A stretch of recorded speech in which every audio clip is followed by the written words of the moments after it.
ఈరోజు మన యొక్క పాఠం మానవ సంబంధాల దృక్పథం. దీనికి శాస్త్రవేత్త అయిన ఎల్టన్ మేయో. మానవ సంబంధ దృక్పథం ఎల్టన్ మేయో. ఇతను మానవ సంబంధాల దృక్పథానికి మరియు అగ్రగామిగా చెప్పగలరు. దీని father of the human relation అప్రోచ్కు father of the human relation approach. ఇతని మానవ సంబంధాల పితామహుడిగా చెప్తారు. ఇతను 1880లో అడిలైడ్, ఆస్ట్రేలియాలో జన్మించారు. ఇతను 1899లో తత్వశాస్త్రం మరియు తర్కశాస్త్రంలో ఎంఏ పట్టాను పుచ్చుకున్నాడు. ఇతనికి ఉద్యోగ అన్వేషణ కోసం వివిధ దేశాలన్నీ ప్రయత్నం చేసి ఆ తర్వాత వైద్య అధ్యయనం చేశారు. అంతేగాక మనోరోగ లక్షణ శాస్త్ర అధ్యయనం చేశాడు. చేశాడు. దీనివల్ల అప్పుడు మనకు ఇతను పారిశ్రామిక పరిశోధనలు ఎంతగానో ఉపయోగపడేది. ఇతను 1990 క్వీన్స్లాండ్ విశ్వవిద్యాలయంలో తత్వశాస్త్ర విభాగానికి అధ్యక్షుడు అయ్యాడు. ఆ తర్వాత కొంతకాలానికి అమెరికా వలస వెళ్ళి అక్కడ పెన్సిల్వేనియా విశ్వవిద్యాలయంలో చేరాడు. 1926లో ఎల్టన్ మేయో హార్వర్డ్ విశ్వవిద్యాలయం graduate school of business administration పారిశ్రామిక పరిశోధన విభాగంలో ప్రొఫెసర్గా చేరాడు. ఇది సంక్షిప్తంగా ఎల్టన్ మేయో యొక్క పరిచయం. మేయో యొక్క అధ్యయనాలు, అతను దేని మీద అధ్యయనం చేశాడంటే మానవ సంబంధాలు ఎలా ఉంటాయి, పరిశ్రమలో పనిచేసే శ్రామికులు వాళ్ళ యొక్క దృక్పథాలు ఎలా ఉంటాయో చూసాం. ఇతని ఇతను మానవ సంబంధ దృక్పథంతో పరిశోధన చేశారు కాబట్టి పాలనలో మానవ సంబంధ దృక్పథాన్ని ప్రతిపాదించాడు. వ్యవస్థలో వ్యక్తి నిర్వర్తన స్థాయి ఎలా ఉంటుందో ఈ మానవ సంబంధ దృక్పథంలో అతను వివరించాడు. అంటే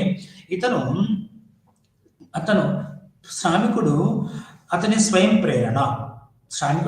ప్రేరణ మనోప్రవృత్తి అనే దానిపై ఆధారపడి ఉంటుందని ఎల్టన్ మేయో గుర్తించాడు. వ్యవస్థలోని పని క్రమబద్ధంగా, శాస్త్రీయపరంగా, ప్రణాళికపరంగా జరగాలని మేయో దీనిని మానవ సముదాయంగా సమర్థవంతంగా నిర్వహించవచ్చని మేయో గుర్తించాడు.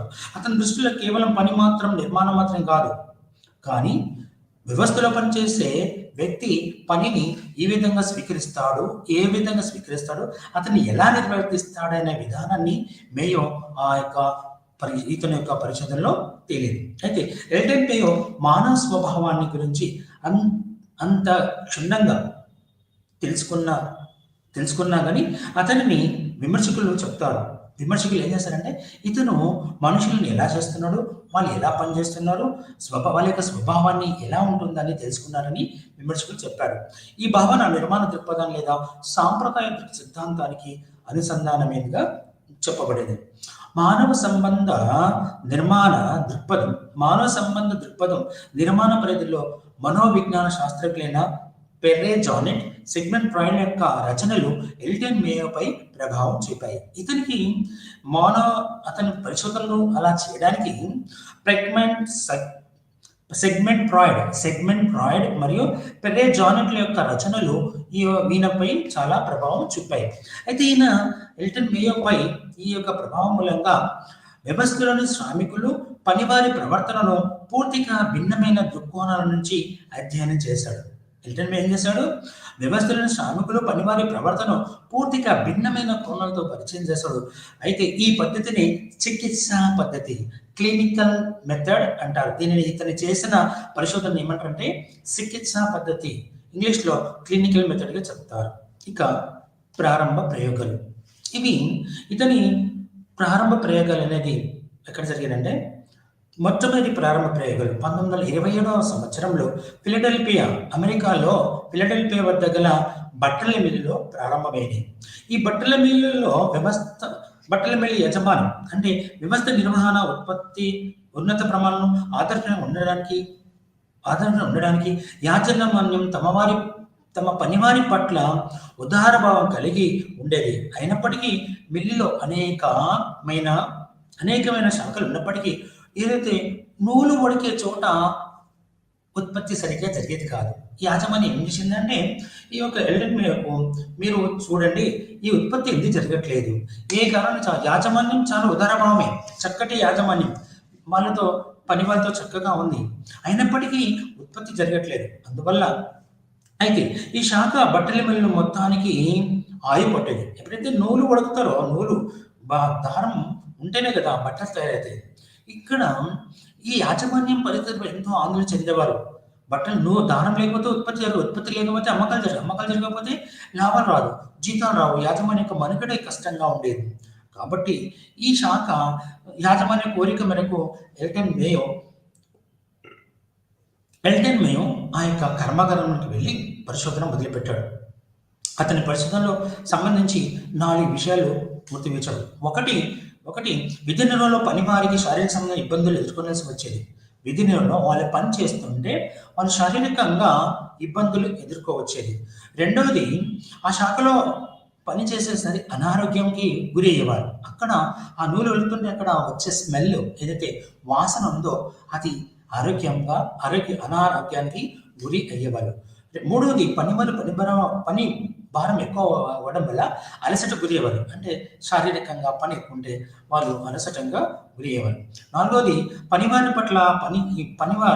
పట్ల అయిష్టత, శత్రుభావాన్ని పెంపొందించారు. అక్కడ నాలుగోది ఏం చేద్దంటే పనివారు పని పట్ల అయ్యో ఈ పని నేను ఎందుకు చేయాలా, మేము చేయలేము, వాళ్ళు ఆ పని అంటేనే శత్రువుగా భావించడం. అప్పుడు ఇక్కడ మేయో ఈ 4 విషయాలు గమనించిన తర్వాత వాళ్ళకు ఏం చేశారంటే ఫస్ట్ బోనస్ పద్ధతిని ఇచ్చాడు. వాళ్ళకి బోనస్ పద్ధతి ఇచ్చాడు. వాళ్ళకి ఏం ఇచ్చాడు? బోనస్ పద్ధతి. మరియు పనివారికి వాళ్ళకు ఏమి ఇచ్చాడంటే 10 నిమిషాలు 2 పర్యాలు, ఉదయం 2 పర్యాలు 10 నిమిషాలు, మధ్యాహ్నం తర్వాత 2 పర్యాలు 10 నిమిషాలు ఇవ్వాలి. అది ఎప్పుడు ఇవ్వాలి, ఎప్పుడు తీసుకోవాలని పనివారి నిర్ణయానికి వదిలిపెట్టడం జరిగింది. ఇలా చేయడం వల్ల బోనస్ పద్ధతి ఏర్పాటు చేశారు. పని చేసే దగ్గర 2 పర్యాయాలు 10 నిమిషాలు ఉదయం, మధ్యాహ్నం 2 పర్యాయాలు 10 నిమిషాలు ఇవ్వండి. దీనివల్ల పనివారిలో సంతృప్తి పెరిగి నూలు వడికే శాఖలో ఉత్పత్తి స్థాయి పెరిగింది. ఇలా చేయడం వల్ల ఉత్పత్తి పెరిగింది, దాంతో ఉన్నత ప్రమాణాన్ని సాధించారు. దానివల్ల వాస్తవ సమస్యలను గుర్తించి పరిష్కారాలను అందించడం ద్వారా ఎల్టన్ మేయో మొదటి ప్రయోగం బాగా విజయవంతమైంది. ఈ పరిశోధన వల్ల మానవ ప్రవర్తనకు సంబంధించిన వినూత్న సిద్ధాంత రూపకల్పన జరిగింది. ఈ యొక్క వినూత్న రూపకల్పన మానవ ప్రవర్తన సంబంధం అనేక అనుభవవేక అధ్యయన ప్రోత్సాహం లభించింది. అందులో నెక్స్ట్ వచ్చేది హోథార్న్ అధ్యయనం లేదా ప్రయోగాలు అంటారు. మొట్టమొదటి ఏంటిది? ప్రారంభ ప్రయోగాలు. ఇది ఎక్కడ జరిగింది? బట్టల మిల్లులో నూలు వడికే దగ్గర జరిగింది. ఇక హోథార్న్ ప్రయోగాలు ఇది ఎప్పుడు జరిగింది? 1923 సంవత్సరంలో ప్రారంభ ప్రయోగాలు. ఇక హోథార్న్ అసలైన ప్రయోగాలు 1924 నుంచి 1932 వరకు ఈ యొక్క హోథార్న్ ప్రయోగాలు జరిగాయి. ఇవి ఎక్కడ జరిగాయి అంటే వెస్ట్రన్ ఎలక్ట్రికల్ కంపెనీకి చెందిన హోథార్న్ కర్మాగారంలో 1924 నుంచి 1932 జరిగాయి. ఈ కంపెనీ వివిధ శాఖల్లో సుమారుగా 25,000 మంది శ్రామికులు పనిచేసేవారు. కార్మికులు పనిచేసే ప్రదేశంలో వెలుతురు, హెచ్చుతగ్గులు, వారి ఉత్పత్తి స్థాయి ఎలా ఉంటుందనే విషయాన్ని చేయడానికి మొదటి ఈ యొక్క హోథార్న్ ప్రయోగం నిర్వహించారు. అంటే మనోవైజ్ఞానిక సామాజిక సమస్యల పరిశీలన కూడా ఈ అధ్యయనంలో అంతర్భాగం వచ్చింది. ఈ యొక్క ప్రయోగంలో ఫ్రీజోల్స్ రోథైన్ బర్జ్తో పాటు ఎల్టన్ మేయో 1927లో ప్రఖ్యాత వెస్టర్న్ ఎలక్ట్రిక్ కంపెనీలో తన యొక్క పరిశోధన కార్యక్రమాలు పూనుకున్నాడు. ఎవరు?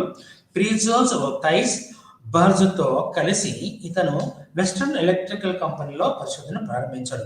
వీటితో పాటు ఈ అధ్యయనంలో పాటు అక్కడ పనిచేసేవారు William J Dickson, North Whitehead, Western Electric company చెందిన కొందరు ఉద్యోగులు కూడా అతనితో పాటు పాల్గొన్నారు.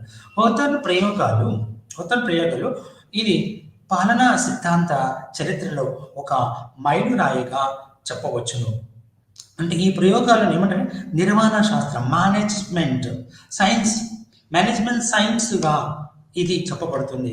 మానవ సంబంధాల అంశం అభివృద్ధి చెందడానికి దోహదపడ్డాయి ఈ యొక్క అవతారాలు ప్రయోగాలు. మొట్టమొదటిది వచ్చేసి ఉజ్వల దీపకాంతి ప్రయోగాలు. ఇది 1924 నుంచి 27 వరకు జరిగింది. దీన్ని ఉజ్వల దీపకాంతి ప్రయోగాలు.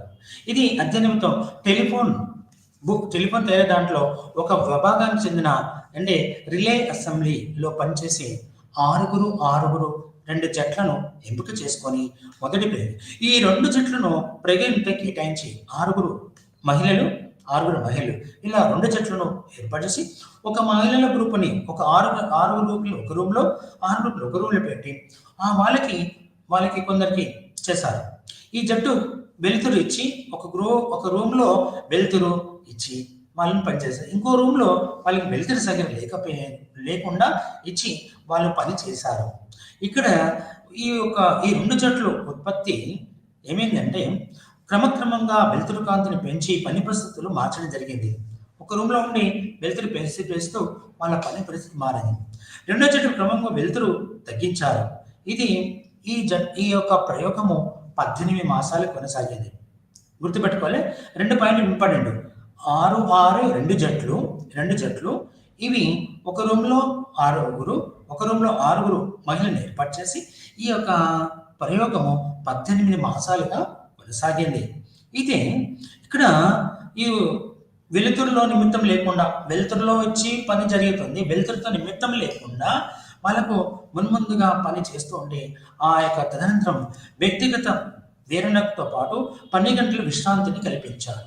వీళ్ళకి ఏం చేశారంటే ఇద్దరికి సమానంగా వ్యక్తిగతంగా వాళ్ళకి 12 గంటల్లో మార్పిస్తూ విశ్రాంతి కల్పిస్తూ వాళ్ళకు వేతనం ప్రేరణ కలిగి మీకు పనిచేస్తే ఎక్కువ వేతనం ఇస్తాము అనే విధానం ఆ యొక్క శ్రామికుల్లో కలగడం మూలంగా వెలుతురు సరిగా ఉన్నా వెలుగుతురు సరిదిగా లేకుండా వాళ్ళు ఉత్పత్తిని విశ్రాంతిని మార్పించిన ఉత్పత్తి స్థాయిలో పెరుగుదల కొనసాగింది. అక్కడ వెలుతురు సరిలేకపోయినా ఉత్పత్తి సమానం. దాదాపుగా ఈ 2 జట్లు ఉత్పత్తి పెరుగుదల ఒకే స్థాయిలో ఉండడం గమనించింది.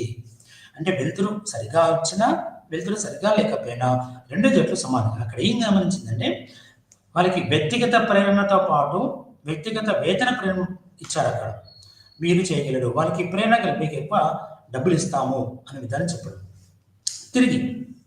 తిరిగి పని పరిస్థితి వాతావరణంలో మారినప్పుడు మొదటి ఉత్పత్తి స్థాయి తగ్గింది. తర్వాత కొన్నిసార్లు ఈ వేతనం మార్చినప్పుడు పరిస్థితులు బాగింది. తర్వాత వెంటనే అది పుంజుకొని తారాస్థాయికి చేరింది. ఈ ఫలితాలు పరిస్థితులకు ఆశ్చర్యచేసింది. అంటే వాళ్ళు ఏమి లేకుండా కూడా మళ్ళీ పని చేపిస్తే ఆ ఉత్పత్తి మొదట్లో తగ్గినా ఆ తర్వాత తారాస్థాయికి చేరింది. అయితే ఇక్కడ వెలుతురులతో రైతులతో పని విసులతో నిమిత్తం లేకుండా ఉత్పత్తి స్థాయిలో పెరుగుదల కొనసాగింది. ఈ ఉత్పత్తి పెరుగుదల కేవలం వ్యక్తిగత వేతన ప్రేరిక ప్రణాళిక వల్ల సంబంధించిందని భావించలేదు. ఇక్కడ ఏం జరిగిందంటే వ్యక్తిగత వేతన ప్రణాళిక వల్ల ఈ యొక్క ఉత్పత్తి జరిగిందని మొదటి మనకు ప్రయోగంలో తేలింది. ఇక్కడ 6 జట్లు 18 మాసాలు. ఆ తర్వాత ఏం జరిగిందంటే అదే విధానంలో రెండోసారి ఇది 5 అమ్మాయిలు 2 జట్లుగా తీసుకొని వాళ్ళకి ఈ యొక్క ప్రయోగం 14 మాసాలుగా కొనసాగింది. 14 మంత్స్. ఫస్ట్ 18 మంత్స్ 6 ఉమెన్స్ 6 మహిళలు. సెకండ్ వచ్చేసి రెండోసారి వచ్చి 5 అమ్మాయిలు వీళ్ళు తీసుకున్నారు. వేతన ప్రేరక ప్రణాళిక కానీ భౌతిక పరిస్థితులు కానీ వీళ్ళకి ఏమి ఇవ్వలేదు. అక్కడ వేతన ప్రేరిక భౌతిక పరిస్థితుల్లో మార్పు వెలుతురు ఏమి లేకుండా సాధారణ పరిస్థితులే ఏర్పాటు చేశారు. అయితే వీటికి ఉత్పత్తి పెరుగుదల కారణం ఏమైనా ఉండొచ్చని ఎల్టన్ మేయో వీళ్ళకి ఇలాంటి పరిస్థితులు ఇవ్వలే. వేతన ప్రేరక కానీ లేకుంటే వెలుతురు కానీ ఇవన్నీ లేకుండా.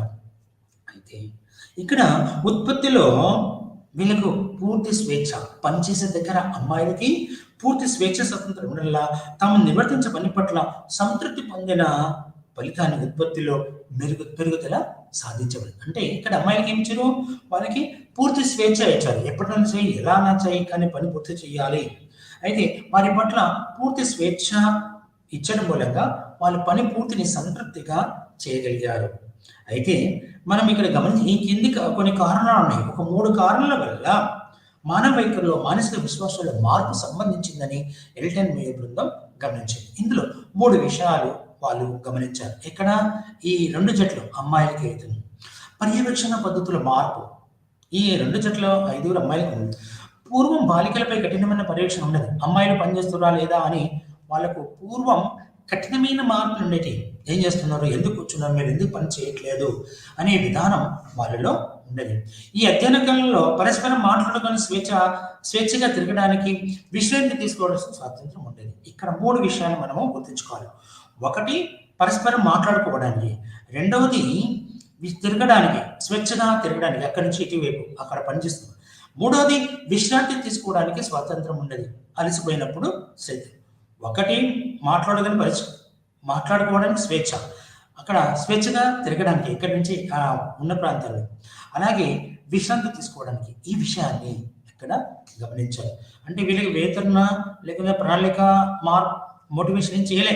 ఇక్కడ 3 విషయాల్లో మొదటి రకంగా కనపడింది. అయితే ఈ తీసుకోవడం వల్ల పర్యవేక్షకుల వారితో స్నేహపూర్వకంగా, సూపర్వైజర్స్ ఎవరైతున్నారో వాళ్ళతో స్నేహపూర్వకంగాను సకారాత్మక భావంతో ప్రవర్తించేవారు. దాంతో వారి సుస్థితి పెరిగింది. సుస్థితి అంటే వాళ్ళు చేయగలము, మాకు ఇబ్బంది లేదు. వాళ్ళు మానసికంగా ఒక ఫ్రెండ్గా, ఒక స్నేహితులుగా ఉండడం మూలంగా ఒక సహకార భావంతో పని జరగకపోతే ఎందుకు చేయలేదు, మీరు చెయ్యండి, మీరు చేస్తారు, ఇలా అని చెప్పడానికి ఎంతో ఆస్కారం జరిగింది. రెండో విషయం వచ్చి ప్రత్యేక గుర్తింపు. పనివారికి, శ్రమికులకు రెండో విషయం వచ్చేసరికి ప్రత్యేక గుర్తింపు. పరిశోధన కాలంలో ముందెన్నడూ లేని రీతిలో బాలికలకు యాజమాన్యంపై స్థాయి నుంచి గుర్తింపు లభించింది. ఇలా చేయడం వల్ల ఇందులో రెండోసారి గుర్తింపు ఏం జరిగిందంటే, యాజమాన్యం మన మీద ప్రత్యేక శ్రద్ధ తీసుకుంటుందని ఆ యొక్క బాలికలు గమనించారు. అది వారికి ప్రత్యేక ఆత్మగౌరవానికి కారణమైంది. అరే, మమ్మల్ని గౌరవిస్తున్నారు, మమ్మల్ని ఇది చేస్తున్నారన్న ఉద్దేశంతో వాళ్ళు ప్రత్యేక గౌరవం. ఎందుకంటే ఒక పని చేస్తున్న వాడికి నువ్వు బాగున్నావు, నువ్వు మంచి చేస్తున్నావు, నీ వల్ల పని ఉత్పత్తి జరిగిందని వాళ్ళు మెచ్చుకోవడమో, వాళ్ళతో సన్నిహితంగా ఉండడం మూలంగా, స్నేహపూర్వకంగా ఉండడం మూలంగా వాళ్ళు ఆత్మసంతృప్తి పెరిగింది. మూడోది వచ్చేసి లాంఛనప్రాయం కాని సహకార సమూహాల ఆవిర్భావం. లాంఛనప్రాయం కాని సహకార సమూహాల ఆవిర్భావం అంటే లాంఛనప్రాయం అంటే రూల్స్ అండ్ రెగ్యులేషన్ ప్రకారం, నియమ నిబంధనల ప్రకారం నడుచుకోవాలి. ఎవరు కదలడానికి లేదు, ఎవరు ఏది చెప్తే వినడానికి లేదండి. ఇక్కడ లాంఛనప్రాయం సమూహాలు అంటే పరిశోధన కాలంలో బాలికలు లాంఛనప్రాయం సహకార సమూహంగా ఏర్పడ్డాయి. వారికి కేవలం పరిశోధకులతో సహాయం కాకుండా తమకు తాముగా సహకరించుకున్నారు. పరిశోధకులు సహకరించడం కాదు, అక్కడ ఉన్న వ్యక్తులు ఎవరైతే బాలికలు ఉన్నారో ఒకరు చేయకపోతే వారికి ఒకరు సహాయంగా చేసుకొని వాళ్ళ సహకారంతో పరిశోధనలో సహకరించడం కాకుండా తమకు తాము సహకరించుకొని పనిచేసేటప్పుడు తమ సొంత లేదా వ్యక్తిగత విషయాలపై సైతం ఒకరితో ఒకరు చర్చుకునేవారు. అక్కడ 2 వ్యక్తులు పనిచేస్తున్నట్టే 2 బాలికలు, ఒక బాలికతో ఇంకో బాలికతో తన మానసిక మరియు శారీరకమైన ఈతి బాధలు, సాధక బాధకాలు చర్చుకుంటున్నారు. దాన్ని సాంఘిక సంరక్షణగా చెప్పుకోవచ్చు మనం. ఇక్కడ దాంతో వాళ్ళకి ఆ యొక్క ఒకరి వ్యక్తి ఒకరితోని మానసిక ఒత్తిడి తగ్గి వారు ఉల్లాసంగా పనికి ఉన్నారు. వాళ్ళ సొంత అభిప్రాయాలు, వాళ్ళ యొక్క సొంత విధానాలు, సొంత బాధకాలు ఒకరితో ఒకరు చర్చించుకోవడం వల్ల వాళ్ళ మనసు కుదుటపడడం మూలంగా అక్కడ ఉత్పత్తి పనిచేయడంలో ఎలాంటి ఆటంకాలు జరగలేదు. దీనివల్ల ఎల్టన్ మేయో ఈ యొక్క అంశాల మూలంగా యాజమాన్యం యంత్రాల కంటే కార్మికులపైన ఎక్కువ శ్రద్ధాశక్తి కనబరచాలని రాబర్ట్ ఓవెన్ అనే వ్యక్తి అభిప్రాయపడ్డాడు. ఏమంటే ఈ యొక్క ప్రయోగం వల్ల ఏమంటే ఎల్టన్ మేయో బృందంపై ఎప్పుడైతే 3 అంశాలు అయితే చెప్పామో వాటి ఆధారంగా యాజమాన్యం యంత్రాల కంటే కార్మికులపైన ఎక్కువ శ్రద్ధ కనపరచాలని రాబర్ట్ ఓవెన్ యొక్క అభిప్రాయంగా మంచిది. అంటే పని చేస్తున్నప్పుడు పని సంతృప్తి ఉండాలి. వర్క్ సాటిస్ఫాక్షన్ అంటారు అనేది పని యొక్క సమూహం యొక్క లాంఛనప్రాయం కానీ సామాజిక క్రమంపై, అంటే సమాజంలో ఒక గుంపు ఒక పని చేసే వ్యక్తులుగా మనం గుర్తించడం జరిగింది.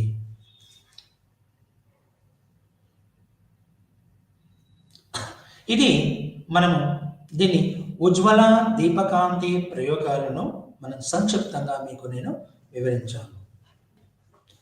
ఉజ్వల దీపకాంతి ప్రయోగాల గురించి మీకు నేను వివరించాను. అయితే ఇక్కడ మనం చెప్పుకోవాల్సింది ఏంటంటే అమ్మా, ఎల్టన్ మేయో యొక్క అయితే ఇతను చేసిన ప్రయోగాలు ఏవైతున్నాయో, ప్రారంభ ప్రయోగాలు ఏవైతున్నాయో, ఉజ్వల దీపకాంతి ప్రయోగాలు, ప్రారంభ ప్రయోగాలు ఏవైతే చెప్తున్నామో వాటి విషయాల్లో మానవ సంబంధాలు ఎలా ఉంటాయి, కార్మికులు మరి ఎలా ఉంటారో వాటి గురించి ఎలా ఉంటుందో వాటి వివరణ ఇస్తున్నారు. కాబట్టి తమ్ముడు నేను చేస్తాను 12 minutes తర్వాత, హాఫ్ అన్ అవర్ తర్వాత వస్తాను. 20 వరకు వస్తాను, 12:30 వరకు 12:30కి వస్తాను. అవును, 12:30కి వస్తాను. అయితే ఇక్కడ ప్రారంభ ప్రయోగాలు ఏవైతే ఉన్నాయో చెప్పాను. రెండవది వచ్చేసి ఇక్కడ మానసిక వైఖరులు, మానవ వైఖరులు, వారి మానసిక విశ్వాసాలు, మానవ వైఖరులు, వారి మానసిక విశ్వాసాలు 1928, 1931 జరిగింది. అంటే మొదటి ప్రయోగాలు 1923, తర్వాత రెండవ ప్రయోగం వచ్చేసి ఉజ్వల దీపకాంతి ప్రయోగాలు వచ్చేసి 1924 నుంచి 27 వరకు. మూడవది వచ్చేసి ఇక్కడ మానవ వైఖరులు, మానసిక విశ్వాసాలు 1928 నుంచి 1931 వరకు జరిగింది. అవతరణ కర్మాగారంలోని 1928లో ఇది అవతరణలో రెండవది. ప్రారంభ ప్రయోగం కాకుండా అవతరణ ప్రయోగంలో రెండవది మానవ వైఖరులు మరియు వారి యొక్క మానసిక విశ్వాసాలు అనే దాని మీద ఇక్కడ ఈ యొక్క ఎల్టన్ మే యొక్క బృందం వీరి యొక్క ప్రయోగం జరిగింది. ఈ ప్రయోగంలో వ్యవస్థలో పని పరిస్థితులు, మొట్టమొదటి వీళ్ళు ఏం గమనిస్తుంటే ఈ వ్యవస్థలో పని పరిస్థితులు, పనివారి పట్ల అధికారుల ప్రవర్తన మరియు యాజమాన్యం పట్ల కార్యక్రమాలు, విధానాలు. ఇక్కడ ఏంటంటే పని పరిస్థితులు ఎలా ఉన్నాయి, పని పరిస్థితులు, పనివారి పట్ల అధికారుల ప్రవర్తన ఎలా ఉంది, అయితే యాజమాన్యం యొక్క కార్యక్రమాలు, వారి యొక్క విధానాల పట్ల పనివారి గల ఇష్టాయిష్టాల గురించి ఈ యొక్క పరిశోధన చేయడానికి కారణం.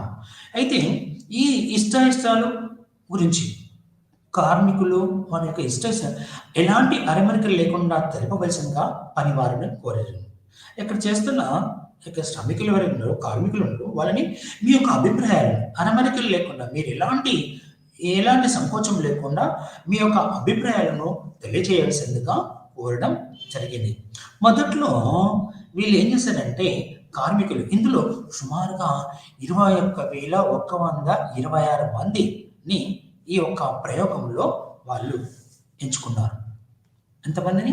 21,126 మందిని ఎంచుకున్నారు. ఇందులో మొదట్లో ఏం చేశారు, ప్రతి ఒక్క వ్యక్తిని మీరు చెప్పండి, ఇంటర్వ్యూ చేశారు. చెప్పండి నీ పేరేంటి, నువ్వేం చేస్తున్నావు, ఒక్కొక్క వ్యక్తిని ఇంటర్వ్యూ చేసేవాడు మూలంగా ఆ ఇంటర్వ్యూ అనేది కఠినంగా ఉండేసరికి వాళ్ళు అనుకున్న సమాచారం వాళ్ళకి రాలికపోయింది. అయితే ఈ ఇంటర్వ్యూ పద్ధతిని మార్చి ఈ ఇంటర్వ్యూ పద్ధతి కేవలం పనివారు చెప్పేదే వినేటట్లుగా వాళ్ళకి స్వేచ్ఛనిచ్చారు. అని కేవలం పనివారు చెప్పేదంతా వినేటట్లు చేయడం జరిగింది. ఇంటర్వ్యూ పద్ధతి వల్ల అనుకున్న సమాచారాన్ని వాళ్ళు సాధించలేకపోయారు. కాబట్టి ఆ తర్వాత పనివారికి మీరే మీ ఇష్టపూర్వకంగా వివేచనను అది చెప్పండి అని చెప్పారు. అయితే దీంతో పనివారు సమాధానం చెప్పడంలో పూర్వం కంటే ఎక్కువ సమయం తీసుకున్నారు. పనివారు అప్పుడు ఎప్పుడైనా చూస్తే అక్కడ పూర్వం కంటే ఇక్కడ ఎక్కువ సమయం తీసుకున్నారు. కొంతకాలం తర్వాత పనివారి వైఖరిలో మార్పు రావడం జరిగింది. అంటే ఇలా ఇంటర్వ్యూలు వాళ్ళు ఎలాంటి అరమరికలు లేకుండా వాళ్ళకి స్వంతంగా మీరు వాళ్ళకి మాట్లాడే అవకాశం ఇవ్వడం మూలంగా వీళ్ళలో గమనించిన వ్యవస్థలో ఇలాంటి సంస్కరణలు చేపట్టినప్పటికీ ఫిర్యాదుల మూలంగా పని పరిస్థితులు మారినవని పనివారు భావించారు. అంటే అక్కడ ఇలా చేయడం మూలంగా పనివారు పని పరిస్థితులు మారినవని గమనించడం జరిగింది. వేతన ప్రమాణంలో మార్పు జరిపినప్పటికీ వేతనాలు ఇవ్వడం, ఎక్కువ పనిచేస్తే ఇవ్వడం, వేతనం మార్చినవి, మనుషులలో విషయాలు బయటపెట్టడానికి అవకాశం కల్పించిన వారు మానసికంగా తేలికపడి సంతృప్తిగా ఉన్నారు. అలా మాట్లాడడం మూలంగా పనివారు గురించి కానీ ఇక్కడ ఏంటిది పని పరిస్థితులు, వ్యవస్థలో పని పరిస్థితులు, పని చేసే అధికారుల పట్ల వైఖరి ఎట్లా ఉందో వాళ్ళకి స్వేచ్ఛా స్వాతంత్రం కల్పించడం మూలంగా వాళ్ళు కొంచెం సంతోషంగా ఉండడానికి గమనించడం జరిగింది. అయితే వారు మానసికంగా తేలికపడి సంతృప్తిగా జరిగింది. అయితే ఇవి ఈ యొక్క సుమారుగా 21,000 ఫిర్యాదులు అందినాయి. ఇంతమంది ఫిర్యాదు వాళ్ళు చెప్పిన దానికి ఈ యొక్క వాళ్ళు విశ్లేషించిన వాస్తవాలకు ఫిర్యాదులకు అక్కడున్న వాస్తవాలకి ఫిర్యాదులకు ఎలాంటి పొంతన కనిపించలేదు. ఎలాంటి పొంతన కనిపించలేదు. ఇది పనివారి పట్ల వ్యక్తిగత సమస్యలు, వారు ఉన్న సామాజిక పరిసరాల పర్యవసానంగా ఏర్పడిన మానసిక విశ్వాసాలుగా భావించడం జరిగింది. ఇక్కడ మనుషుల్లో ఏం చెప్పినట్టు వాళ్ళు ఏం గమనించారు, పనివారి వ్యక్తిగత సమస్యలు, వారున్న సామాజిక పరిసరాల పర్యవసానంగా ఏర్పడ్డ మానసిక విశ్వాసంగా భావించడం జరిగింది. అయితే ఈ ధీనంగా కొన్ని 3 విషయాలు వాళ్ళు గమనించారు. ఒకటి, యాజమాన్యం తమ పట్ల శ్రద్ధ చూపుతుందని. ఫస్ట్ వీళ్ళు ఏం గమనించారంటే, కార్మికులు అమ్మో మనం పనిచేస్తున్నాం, యజమానులు మనల్ని గుర్తించడం జరిగింది, తమకు వ్యవస్థ గతిశీలలో పాల్గొనడానికి స్థానం కల్పించడం జరిగిందని పనివారు వ్యవస్థ యొక్క అభివృద్ధిలో మాకు కూడా భాగస్వామ్యం కల్పించారని వాళ్ళు బాగా పొంగిపోయారు, అంటే సంతోషపడ్డారు. నిజానికి వ్యవస్థలో పరిసరాల్లో ఎలాంటి మార్పు లేనప్పటికీ ఏదో ఉత్తమైన మార్పు జరిగిందని వారు భావించారు. ఎవరు? పనివాళ్ళు. అలా యాజమాన్యం శ్రద్ధ చెబుతుంది. ఎలా ఉన్నారు, ఒక వ్యక్తిని వర్క్ చేస్తున్నప్పుడు ఎలా ఉన్నావు, ఏం చేస్తున్నావు, నీ యొక్క పరిస్థితి ఎలా ఉంది, పరిస్థితి అలా అనడం వల్ల వాళ్ళ యొక్క మానసికంగా దృఢంగా పెరిగారు. వాళ్ళలో ఉన్న భయభ్రాంతులు తొలగిపోయి పరిశ్రమ వాళ్ళు యాజమాన్యం మమ్మల్ని గుర్తిస్తుందనే భావన వాళ్ళలో వచ్చింది. రెండవది, తమ పర్యవేక్షణ పద్ధతులను పరిశోధించడంలో తమ పద్ధతులపై వ్యాఖ్యానించడానికి పనివారికి అవకాశం కలిగింది. వాళ్ళు ఏదైతే పరిశోధన చేస్తున్నారో ఆ పరిశోధనపై ఆ యొక్క పనివారిని వ్యాఖ్యానించడానికి మాట్లాడమంటున్నారు. మేము చెప్తున్న దాంట్లో, మేము చేస్తున్న విధానంలో మీకేమైనా ఉంటే, మీరు ఎలా ఉంటే పర్యవేక్షకుల వైఖరిలో గమనించారు. పర్యవేక్షణ వాళ్ళ యొక్క మార్పు. పర్యవేక్షకులు ఏమన్నా అంటే, ఆ పర్యవేక్షకులు కార్మికుల మధ్య సంబంధం ఎలా ఉందంటే, ఆ సంబంధం స్నేహపూర్వకంగా మంచి వాతావరణం సమకూర్చడం వల్ల పనివారికి ఆ యొక్క అవకాశం కలిగి ఏంటిది, పర్యవేక్షణ వైఖరిలో మార్పులు పర్యవేక్షించినప్పుడు కోపతాపాలతో కఠినంగా లేకుండా స్నేహపూర్వకంగా ఒక వారిని గుర్తించినట్టుగా వాళ్ళతో మలగడం మూలంగా ఈ యొక్క విధానం బాగా అభివృద్ధి చెందింది. మూడవది, తోటి మానవులను అర్థం చేసుకోవడానికి, వారితో సంస్కారం ఏర్పరచుకోవడానికి తోడ్పడిన నైపుణ్యాలను సాధించినట్లు పరిశోధన. ఇక్కడ 3వ పాయింట్ ఏంటిదంటే, తోటి మానవులను అర్థం చేసుకోవడానికి, వారితో సంపర్కం ఏర్పరచడానికి తోడ్పడే కొత్త నైపుణ్యాలు సాధించిన స్కిల్స్. కొత్త నైపుణ్యాలు, ఎవరితో ఎలా పని చేయించాలి, ఏ వ్యక్తిని ఎక్కడ పని పెట్టాలి, ఏ వ్యక్తితో ఏ పని చేయించాలో అనే విధానాన్ని వీళ్ళు గుర్తుపెడతారు. మన వ్యక్తిని పలానా చేస్తే ఆ పనిని గుర్తించారు. వాళ్ళ స్కిల్, వాళ్ళలో ఉన్న నైపుణ్యాన్ని వెలికి తీయడం జరిగింది. అయితే సామాజిక నిర్మాణం లేదా సాంఘిక వ్యవస్థ కేవలం మానసిక విశ్వాసాలతో కూడుకున్న మానవ సంబంధాల అల్లిక కాదు. ఇది అక్కడ పనిచేస్తున్న వాళ్ళ వ్యక్తుల్లో మానసిక సంబంధాలు. ఒక ఇంటిలో కంటే మనం ఎక్కువగా కర్మాగారాల్లో పనిచేస్తుంటాం కాబట్టి, సమయం ఎక్కువ ఉంటుంది కాబట్టి వాళ్ళలో సామాజిక సంబంధం ఏర్పడింది. ఉదాహరణకి ఒక అన్న, అక్క, వదిన, బావాను, మామాను ఇలా ఒకరికొకరు ఏర్పాటు చేసుకొని, ఇదేంటంటే లాంఛనప్రాయం కాని విధానం కూడా వీళ్ళలో ఒక సాంఘిక నిర్మాణం, సామాజిక నిర్మాణం, సాంఘిక వ్యవస్థ ఏర్పడిందని ఈ యొక్క రెండవ ఏదైతే ఉందో మానవ వైఖరులు, మానసిక విశ్వాసాలు అనే పరిశోధనలో మనము వచ్చిన 3 ఫలితాల గురించి మీకు నేను వివరించాను. ఇక 3వది, సామాజిక వ్యవస్థ 1931 నుంచి 23 1923 ప్రారంభ ప్రయోగాలు, 1924 నుంచి 27 వరకు రెండవది ఉజ్వల దీపకాంతి ప్రయోగాలు, 1924 నుంచి 22 ఉజ్వల దీపకాంతి ప్రయోగాలు. తర్వాత మానవ వైఖరులు మరియు మానసిక విశ్వాసాలు 1928 నుంచి 1928 నుంచి 1931 వరకు జరిగాయి. ఇక చివరిది వచ్చేసి సామాజిక వ్యవస్థ. 1931 నుంచి 32వ సంవత్సరం మధ్య కాలంలో ఇది జరిగింది. ఇది వెస్ట్రన్ ఎలక్ట్రికల్ కంపెనీలో నిర్వహించిన పరిశోధన కార్యక్రమంలో ఇది చివరిది. ఈ అధ్యయనం కోసం సాధారణ పరిస్థితులు పరిసరాల్లో విధులు నిర్వర్తించే ఒక పనివారి సమూహాన్ని పరిశీలించని అనుకున్నారు. ఇక్కడ ఏం చేశారంటే సాధారణ పరిస్థితుల్లో ఒక సమూహాన్ని అంటే పరిసరాల విధులను నిర్వర్తించే ఒక పనివారి సమూహాన్ని పరిశీలించడానికి ఎన్నుకున్నారు. ఈ సమూహంలో ఈ అధ్యయనం కోసం సాధారణ పరిసరాల విధులు నిర్వర్తించడానికి పనివారి సమూహాన్ని చాలా మళ్ళీ ఒకసారి సాధారణ పని పరిస్థితులు పరిసరాల విధులను నిర్వర్తించే ఒక సమూహాన్ని ఎన్నుకున్నారు.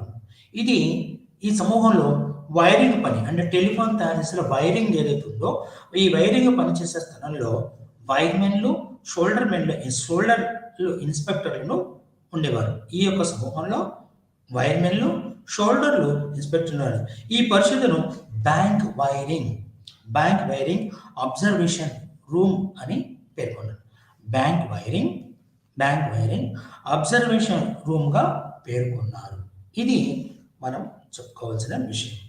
ఏంటంటే చివరిగా మనకు క్వశ్చన్ మార్చవచ్చు. షార్ట్ క్వశ్చన్ ఏదన్నా అడిగినప్పుడు బ్యాంక్ వైరింగ్ అబ్జర్వేషన్ రూమ్ గురించి రాయమంటాడు. బ్యాంక్ వైరింగ్ అబ్జర్వేషన్ అని ఇచ్చేస్తాడు, దాని గురించి రాయమంటాడు. అప్పుడు ఇప్పుడు చెప్పబోయే విధానం నుంచి మీరు చక్కగా అర్థం చేసుకొని రాయగలరు. ఇక్కడ ఈ సమూహంలో పనివారికి సామూహిక ప్రేరణ ప్రణాళిక అనుసరించింది. సామూహిక ప్రేరణ ప్రణాళిక ఇదేంటిదంటే సామూహిక ప్రేరణ. అందరికి కలిసి వారు పనిచేస్తున్నప్పుడు వాళ్ళందరూ కలిసి అందరూ ఒకరికొకరు ప్రేరణ కల్పించుకొని ఆ యొక్క లక్ష్యాన్ని నెరవేర్చడానికి ఈ యొక్క సామూహిక ప్రేరణ ప్రణాళికను అనుసరించి వారికి ఉమ్మడిగా సాధించిన ఉత్పత్తికి వేతనం నుంచి అందరికీ సమానంగా పాలు పంచబడేది. ఒక పనికి ఒక 10 మంది పనిచేస్తున్నారంటే ఆ 10 మంది కలిపి ఇంత లంసం అంటే ఉమ్మడిగా ఇంత అని వేతనము వాళ్ళకి అందించేవారు. ఆ వేతనము అందరికీ సమానంగా పంచబడేది. ఆ వేతనం అందరికీ వచ్చిన ఏదైతే వేతనం ఉందో అందరికీ సమానంగా ఇచ్చింది. అంటే ఉమ్మడి కార్యాచరణ ఆధారంగా పని వారందరికీ సమాన వేతనం ఇవ్వడం జరిగేది. ఉమ్మడిగా అందరు కలిసి పనిచేస్తారు కాబట్టి ఆ పనికి అందరు కలిపి కార్యాచరణ ఏ పని జరుగుతుందో ఆ పనికి జరిగేటి అందరికీ సమాన వేతనంగా ఇవ్వడది. పనివారు ఉద్దేశపూర్వకంగా ఒక ఖచ్చితమైన స్థాన్ని మించకుండా ఉత్పత్తిని పరిమితి చేసినట్లుగా గమనించారు. ఇక్కడ ఏం చేస్తాను, ఉద్దేశపూర్వకంగా ఒక టైం ఇస్తున్నాడు, టార్గెట్ ఇస్తున్నాడు. వాళ్ళకి ఒక స్థాయికి మించకుండా ఎంతవరకు చేయాలో అంత ఒక స్థాయికి మించకుండా ఉత్పత్తిని పరిమితి చేసినట్టు ఈ యొక్క పరిశోధకులు గమనించారు. ఉత్పత్తి స్థాయి యాజమాన్యం నిర్ణయించిన సాధారణ స్థాయి కంటే తక్కువగా ఉండేది. యాజమాన్యం ఏం చేసిందంటే మీరు ఈ స్థాయిని వాళ్ళు చేరుకోవాలి. టాస్క్ అంటే ఆ యొక్క లక్ష్యాన్ని నెరవేర్చాలని నిర్దేశన చేసేది యాజమాన్యం. కానీ పనివారికి ఉత్పత్తిని పెంచగలిగిన సామర్థ్యం ఉన్నప్పటికీ వారు ఆ యొక్క ప్రమాణ ప్రణాళికను భిన్నంగా ఉత్పత్తిని పెంచడానికి తగ్గించడం కానీ వీలు లేకుండా సమూహం అడ్డుకునేది. ఏం చేసేదంటే అక్కడున్న సమూహం ఏతుందో ప్రమాణ ప్రణాళిక అంటే ఉన్నత లక్ష్యాన్ని ఒక ప్రణాళిక దాన్ని పూర్తి చేయాలి. ఆ పూర్తి చేయకుండా అది ఏం చేసిందంటే ఈ యొక్క సమూహం అటు హెచ్చించడానికి కానీ అటు తగ్గించడానికి కానీ వీలు లేకుండా ఈ సమూహం అడ్డుకునేది. దానితో పనివారు సాంఘిక నిర్మాణంతో పూర్తిగా సమైక్యపరిచి ఉన్నట్లు గమనించి వీళ్ళంతా యాజమాన్యం కానీ అటు కార్మికులు కానీ యాజమాన్యానికి ఎక్కువగానే తక్కువ చేయకుండా వాళ్ళలో ఏంటంటే సంఘీభావం, వాళ్ళు కట్టుదిట్టం, వాళ్ళు ఒకటి గ్రూపు ఒకటే ఏకత్వంపై ఆధారపడి పని చేసేవారు.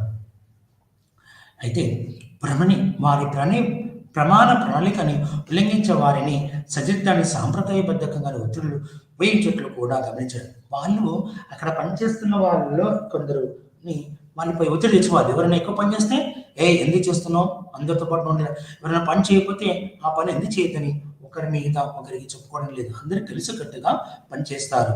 అంటే ఉల్లంఘించే వాళ్ళని సరిదిద్దాన్ని సాంప్రదాయబద్ధంగా అంటే ప్రమాణ ప్రణాళికను ఎవరైతే వాటిని ప్రమాణి అవన్నీ అనుసరించట్లేదో వారిని సరిదిద్దడానికి సాంప్రదాయబద్ధం కాని ఒత్తిడులు ఉపయోగించినట్లు కూడా గమనించడం జరిగింది. ఈ సామూహిక సంఘీభావాన్ని కాపాడేందుకు ఇక్కడ కొన్ని ప్రవర్తన నియమాన్ని ఏర్పాటు చేయడం జరిగింది. ఎవరు? ఆ యొక్క సమూహం. ఒకటి, సమూహంలోని ఏ ఒక్కరు మరి ఎక్కువ కానీ లేదా తక్కువ కానీ పని చేయరాదు. ఒకరు ఎక్కువ కానీ ఒకరు తక్కువ కానీ పని చేయకూడదు ఫస్ట్. రెండవది వచ్చేసి ఏ ఒక్కరు తమ పని వారికి వ్యతిరేకంగా పరీక్ష చెప్పరాదు. ఒకరు సరిగ్గా పని చేయట్లేదు అనుకో, వాళ్ళ మీద ఆ యొక్క సూపర్వైజర్ ఉంటారు అధికారి కానీ యజమానులు, వాళ్ళ మీద ఎలాంటి ఫిర్యాదు చేయడానికి వీలు లేదు. మూడోది, ఏ ఒక్కరు సామాజిక సన్నిహిత్వాన్ని విడనాడి ఉద్యోగ సంబంధ అధికార దర్పం ప్రదర్శించడానికి ప్రయత్నించరాదు. నేను చేస్తాను, నేనున్నాను, నేను చేయగలను, నేనైతే గొప్పతనము అని ఆ యొక్క అధికార దర్పం ప్రదర్శించడానికి ప్రయత్నించాలని ఈ మూడు విషయాలను వీళ్ళు బ్యాంక్ వైరింగ్ అబ్జర్వేషన్ రూమ్లో ఈ యొక్క ఎల్టన్ మే యొక్క బృందం గమనించింది. మళ్ళీ ఒకసారి మూడు విషయాలు. ఒకటి, సమూహంలోని ఏ ఒక్కరు ఎక్కువగా లేదా తక్కువగా కానీ పని చేయరాదు. రెండవది, ఏ ఒక్కరు తమ సాటి పని వారికి వ్యతిరేకంగా పర్యవేక్షకుని చెప్పరాదు.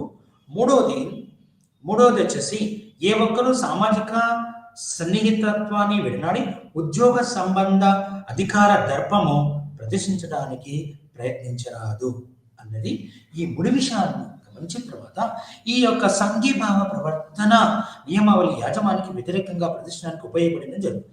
అంటే ఏంటి? ఇక్కడ సంఘీభావం, అందరూ కలిసికట్టుగా అందరూ ఒకే విధానంతో ఈ విధానం యాజమానానికి వ్యతిరేకంగా ప్రదర్శించడానికి ఉపయోగపడిందని గుర్తించడం జరిగింది.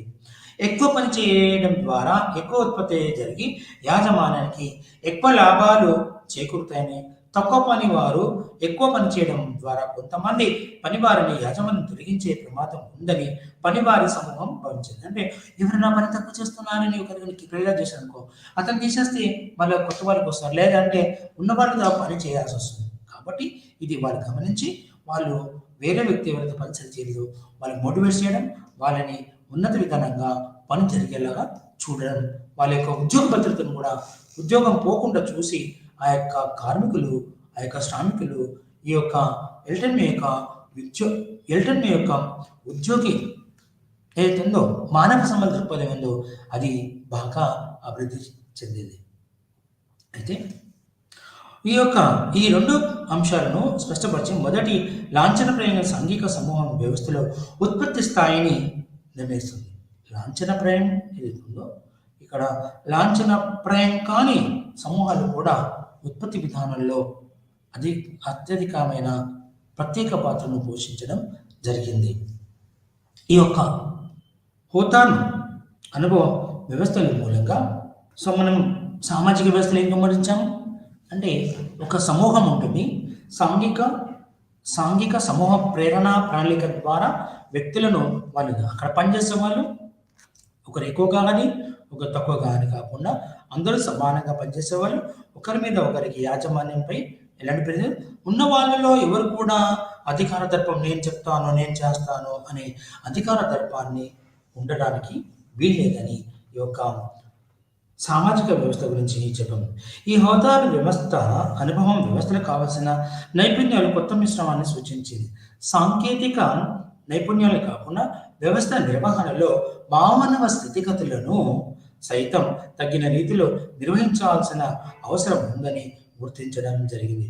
శ్రామికులను ఏం చేయాలి? ప్రేరేపించాలి. నువ్వు చేయగలవు, మంచి వ్యక్తివి, నీలో మంచి ప్రావీణ్యత ఉందని వారిని శ్రామికులను ప్రేరేపించి సంప్రదింపులతో వారిని పనికి పురికొల్పే వారికి మార్గదర్శకం వహించడం ద్వారా ఇది సాధ్యపడుతుందని భావించడం జరిగింది.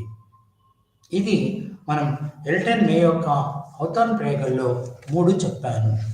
ఇక హోతాన్ ప్రయోగాలు ఇవి ఎలాంటి సంస్కృతి సాంప్రదాయాలు కలిగిన సమాజం అయినప్పటికీ 2 సమస్యలను అధిగమించాలని ఎల్టన్ మేయర్ చెప్పాడు.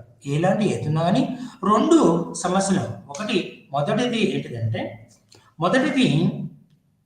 మొదటిది ప్రజల ఆర్థిక అవసరాలను సంతృప్తిపరచడం.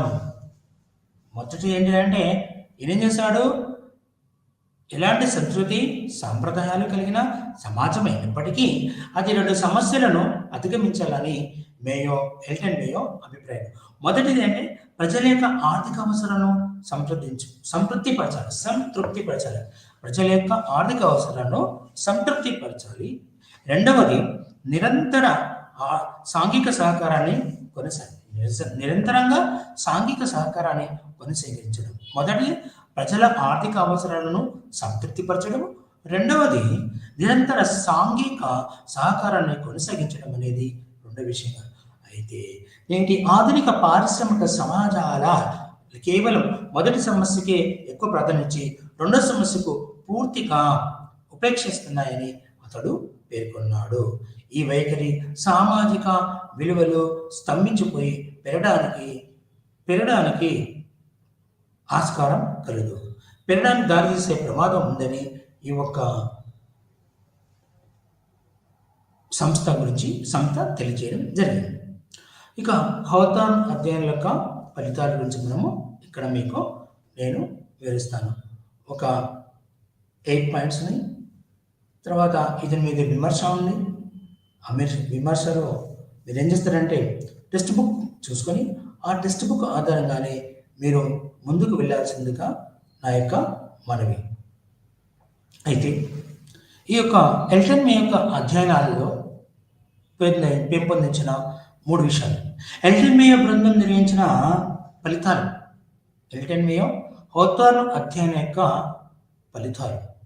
ఎల్టన్ మే బృందం నిర్వహించిన హౌతార్న్ అధ్యయనాలు పారిశ్రామిక నిర్వహణలో ఒక విప్లవాత్మకమైన మలుపును ప్రసాదించాయి, ఒక విప్లవాత్మకమైన మార్పును ప్రశ్నించాయి.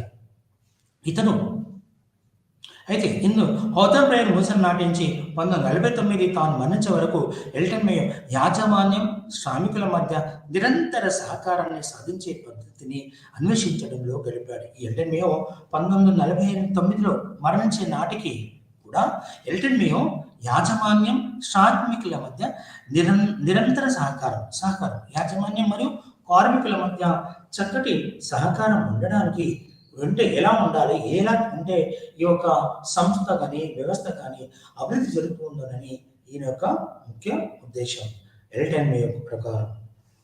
అయితే ఈ ఎల్టన్ మే యొక్క బృందం పారిశ్రామిక ఉత్పత్తి మానవ సంబంధాలపై ఎట్లా నిర్భరమై ఉంటుందో ఈ యొక్క ప్రయోగాలు సహేతుకంగా మానవ సంబంధాలపై సామాజిక ఉత్పత్తి ఎట్లా ప్రభావం చూపిస్తుందో వీళ్ళు కనుగొన్నారు. మానవ సంబంధ దృక్పథం కూడా పారిశ్రామిక ఉత్పత్తి పెరుగుదలకు శ్రామికులకు ప్రేరేపించే వివిధ మార్గాలను అన్వేషించడం ఉద్దేశించబడిందిగా భావించడం జరిగింది. ఏమని చెప్పాడు ఇక్కడ ఆయన చేసింది? పారిశ్రామిక ఉత్పత్తి మానవ సంబంధాలపై ఎట్లా నిర్భరమై ఉంటుందో ఈ యొక్క ప్రయోగం నిజమే కదా. సమాజంలో సామాజిక ఉత్పత్తి మానవ సంబంధాలు ఏంటంటే భారతదేశంలో ఉన్న మానవ సంబంధాలు పాశ్చాత్య దేశంలో ఉన్న మానవ సంబంధాలు వేరుగా ఉంటాయి. ఒక దేశానికి ఇంకో దేశానికి మధ్య తార సంబంధం ఏర్పడుతుంది. కాబట్టి మానవ సంబంధాల యొక్క దృక్పథాన్ని ఒక కార్మికులు ఉన్నత స్థాయికి తీసుకెళ్ళడానికి వాళ్ళు చేసిన ప్రయోగాలలో మూడవది దీని గురించి ఇప్పుడు మనం తెలుసుకుందాం. ఒకటి ఇక్కడ ఏమంటుందంటే లాంఛనప్రాయం కాదు అంటే లాంఛనప్రాయమైన వ్యవస్థ, లాంఛనప్రాయం కాని సాంఘిక వ్యవస్థలు ఉంటాయని ఎల్టన్ మేయో గుర్తించాడు. ఏంటంటే మానసిక వైఖరులు, మానసిక విశ్వాసాలు లాంఛనప్రాయం కాని సాంఘిక వ్యవస్థలు, లాంఛనప్రాయం కాని అంటే ఆ కుటుంబం కాదు, వాళ్ళ యొక్క ఇంటి చుట్టుపక్కల వాళ్ళు కాదు, వాడి కుటుంబ సభ్యులు, వాళ్ళ యొక్క చుట్టాలు కూడా కాదు, అటువంటి వ్యవస్థ ఇక్కడ ఏర్పడుతుందని చెప్పాడు. దానే సాంఘిక వ్యవస్థ. లాంఛనప్రాయ వ్యవస్థలు ఉత్తమైన వాటి ప్రభావం అనేక కొత్తగా అంశాలు ప్రాధాన్యత పారిశ్రామిక నిర్వహణలో గుర్తించడం జరిగింది. లాంఛనప్రాయం కానీ లాంఛనప్రాయ వ్యవస్థలు గుర్తించడం జరిగింది. మానవ ప్రవర్తన అదనంగా జోడించడం మానవ సంబంధాల దృక్పథంలో సమగ్రత కలిగిన బౌద్ధాన అధ్యయనాలు ఫలితాలను మనము ఇప్పుడు బౌద్ధం యొక్క అధ్యయన యొక్క ఫలితాల గురించి నేను మీకు వివరిస్తాను. మొట్టమొదటిగా ఇక్కడ ఈ యొక్క ఫలితాల్లో లాంఛనప్రాయమైన వ్యవస్థలు అంతర్గతంగా పనిచేసి లాంఛనప్రాయం కాని వ్యవస్థలు గుర్తించడం జరిగింది. మొట్టమొదటి గుర్తుపట్ల మనం లాంఛనప్రాయమైన వ్యవస్థలో అంతర్గతంగా లాంఛనప్రాయం కాని వ్యవస్థలు గుర్తించడం జరిగింది. అయితే ప్రతి వ్యవస్థలో లాంఛనప్రాయం కాని వ్యవస్థలు ఉంటాయని ఇప్పుడు అందరూ అంగీకరిస్తారు. ప్రతి వ్యవస్థలో లాంఛనప్రాయం కాని వ్యవస్థలు ఉంటాయని అందరూ గమనించారు. ఇది సర్వసాధారణం. ఇప్పుడు కూడా ప్రతి వ్యవస్థలో కూడా నేను పనిచేస్తున్నా, మీరు పనిచేస్తున్నా, మీకు ఇది ఒక అనుభవపూర్వకమైన విధానంగా మీరు గమనిస్తారు. ఎవరైతే ఎక్కడైతే పనిచేస్తారో అక్కడ లాంఛనప్రాయం వ్యవస్థలు ఏర్పడతాయని వాళ్ళ అనుభవం తెలుసుకోవచ్చును. రెండవది వ్యవస్థ ఉత్పాదకత.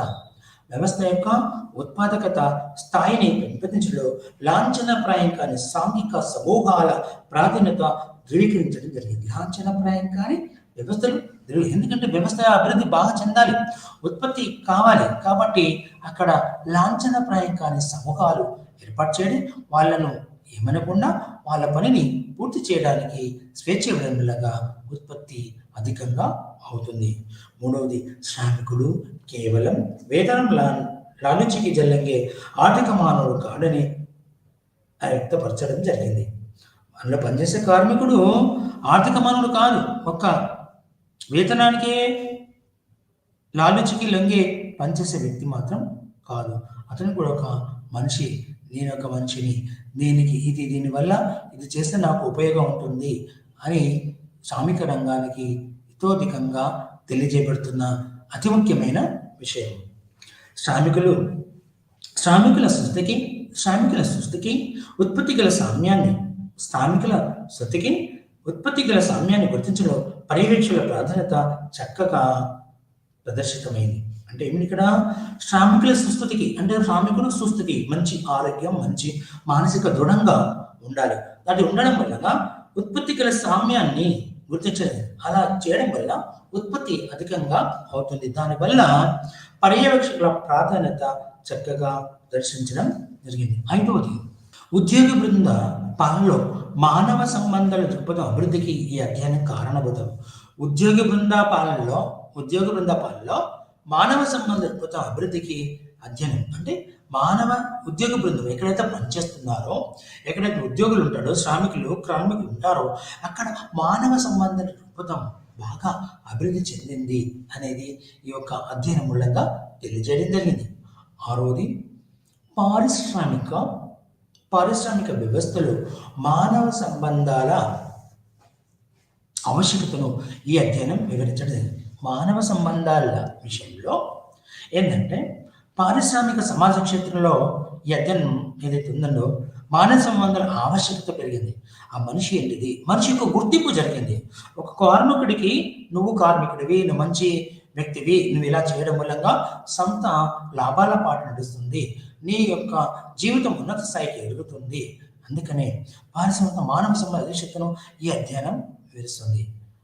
ఏడవది పారిశ్రామిక సమాజ శాస్త్ర క్షేత్రంలో సేవ అగ్రగామిగా పేర్కొనడం జరుగుతుంది. సేవ అనే విధానంలో అగ్రగామిగా పేర్కొనడం అంటే ఏంటిది, పారిశ్రామిక సమాజ శాస్త్రంలో ఈ అధ్యయన సేవ అగ్రగామిగా పేర్కొనడం జరుగుతుంది.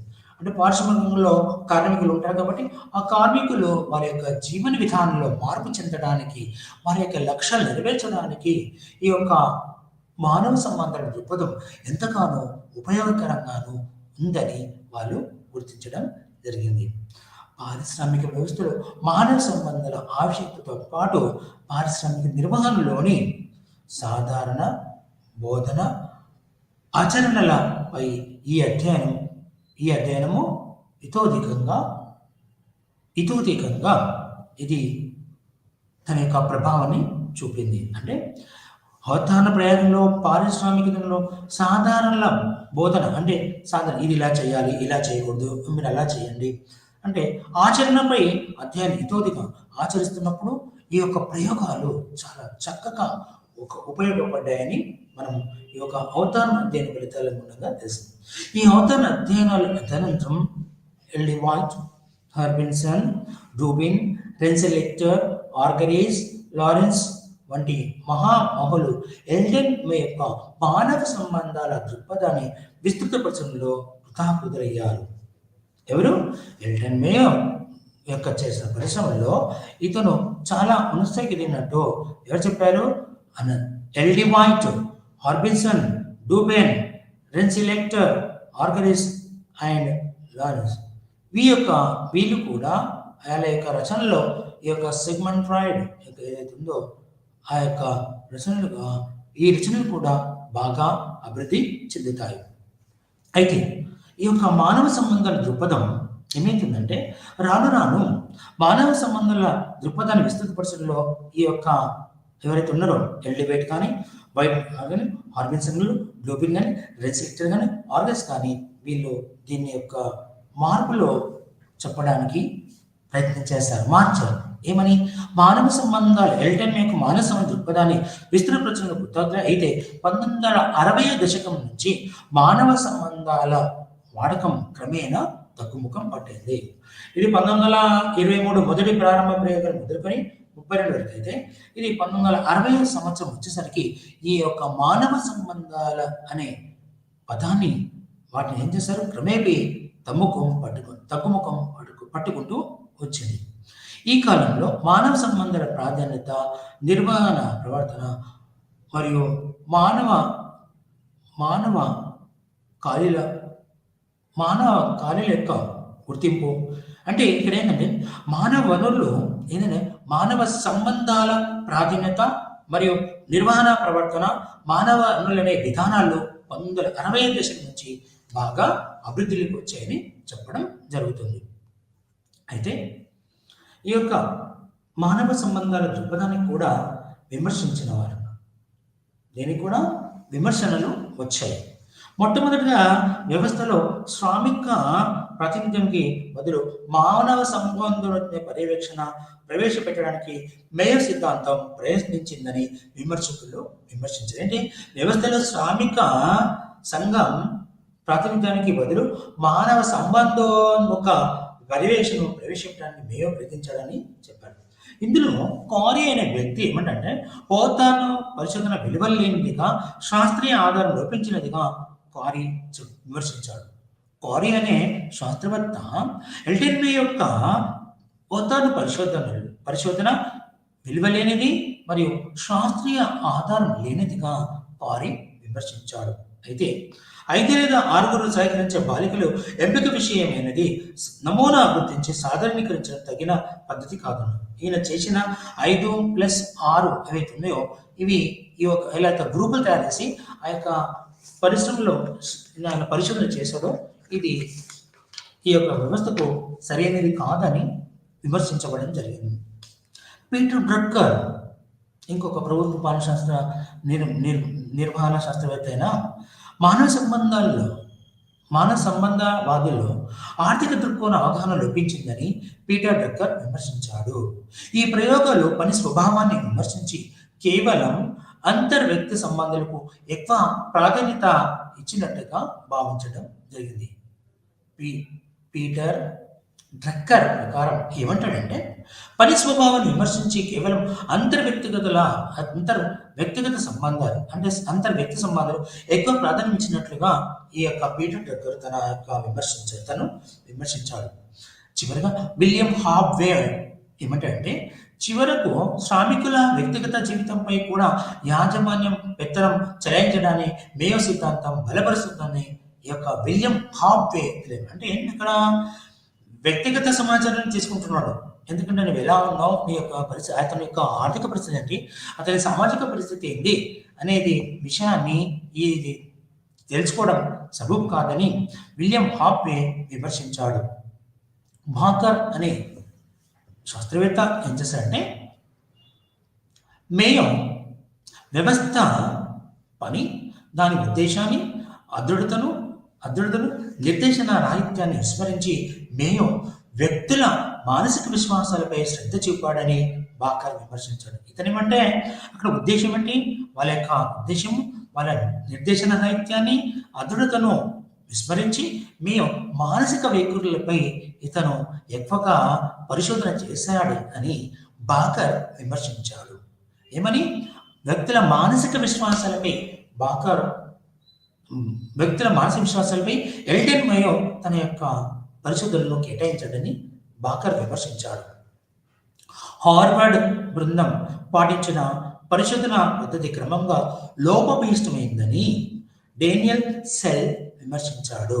ఏదైతే హార్వర్డ్ బృందం పాటించిన పరిశోధన పద్ధతి క్రమంగా లోపభూయిష్టమైందని డేనియల్ సెల్ విమర్శించాడు. ఇక చివరిగా అతి విశాల సాంకేతిక పద్ధతులు పూర్తిగా లోపించినట్లుగా పరిశోధక బృందం తమ అధ్యయనంలో పేర్కొంది. ఏమిటంటే అతి విశాల సాంఘికం అంటే సాంఘిక వ్యవస్థ అతి విశాలమైనది. సాంకేతిక పద్ధతుల పూర్తి అవగాహన లోపించినట్లుగా ఈ పరిశోధక బృందం అంటే సాంకేతికంగా టెక్నికల్గా దానికి ఒక అవగాహన ఉంటే అది బాగా అభివృద్ధి చెందుతనే ఆలోచన అని ఈ యొక్క విమర్శకుల యొక్క భావనగా మనం గమనించడం జరిగింది. అయితే ఈ యొక్క ఇప్పుడు మనం ఇచ్చిన పైన పేర్కొన్న విధానంలో ఈ దృక్పథం శబ్ద భావన కలది. సంస్థాగత శక్తులను నిర్లక్ష్యం పరుస్తుంది. నిర్మాణ కారకులను దృష్టిలో తీసుకోవదు. విశాలమైన సామాజిక ఆర్థిక శక్తులను విమర్శిస్తుంది. శాస్త్రీయంగా కానీ నిర్వాహక కారకాలపై శ్రద్ధ వహిస్తుంది. పెట్టుబడిదారు సిద్ధాంతాన్ని సమర్థించే అక్రమ పద్ధతిగా భావించడం జరిగింది. పెట్టుబడిదారు వ్యవస్థగా చివరిగా ఏమైందంటే పెట్టుబడిదారు సిద్ధాంతాన్ని సమర్థించే అక్రమ పద్ధతిగా భావించడం జరిగింది. ఈ యొక్క ఎల్టన్ మే యొక్క విధానాన్ని గురించి మనకు తెలియడం జరిగింది. ఒకసారి మళ్ళీ మీకు చెప్తున్నా, మానవ సంబంధాల దృక్పథంలో ఎల్టన్ మే ప్రారంభ ప్రయోగాలు మీకు వివరించాను. ఆ తర్వాత రెండవది వచ్చేసి అవతారణ ప్రయోగాలు చేశాడు అతను. అవి 1924 నుంచి 1931 వరకు జరిగాయి. ఆ తర్వాత అందులో మొట్టమొదటిది వచ్చేసి ఉజ్వల దీపకాంతి ప్రయోగాలు, రెండవది వచ్చేసి సామాజిక వ్యవస్థ, రెండవది వచ్చేసి